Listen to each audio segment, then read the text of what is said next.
Hi, Pastor Carl Johnston. This is our daily devotion. I'm glad that you join us whenever you do. I look forward to our time together and pray that this is a time that will be helpful as you grow closer to Jesus.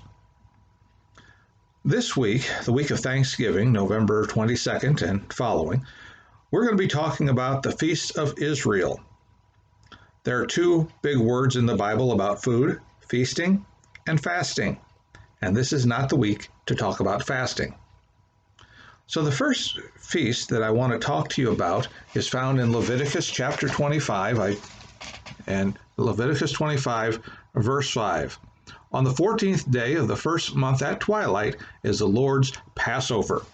Passover is the first feast that we're going to be talking about. First, in all of these feasts, we're going to see a pattern. The pattern is we're celebrating something in the past. How does it relate to us right now? And then how does it relate to us in the future?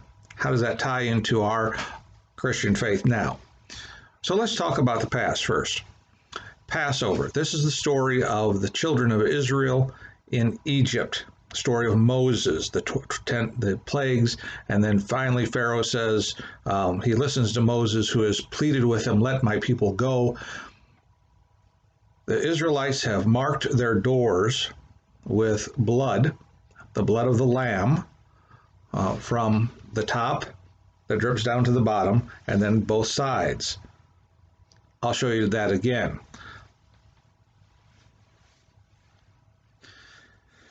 That means that was the sign for the death angel to pass over the homes of those Israelites who had their doors marked. They were marked with the blood of the Lamb.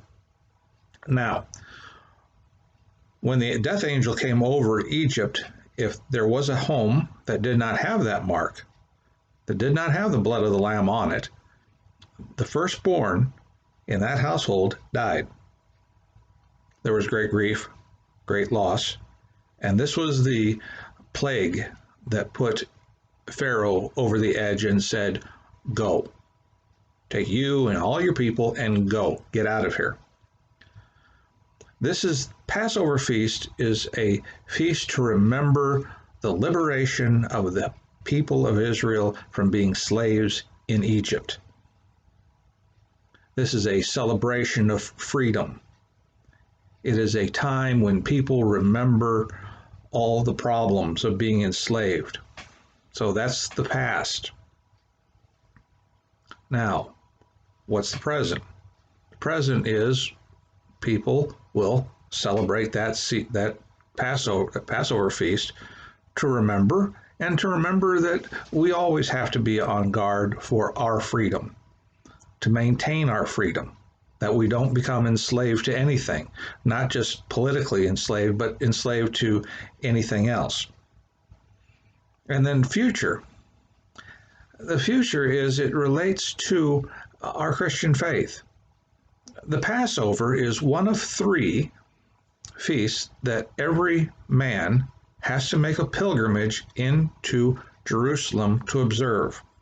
If they're in the area, they have to. As a matter of fact, at the Passover feast, the Seder meal, when that feast is over, or that 4-hour feast is over with specific foods and cups of wine and all of that, when that's over, every year it ends with next year in Jerusalem.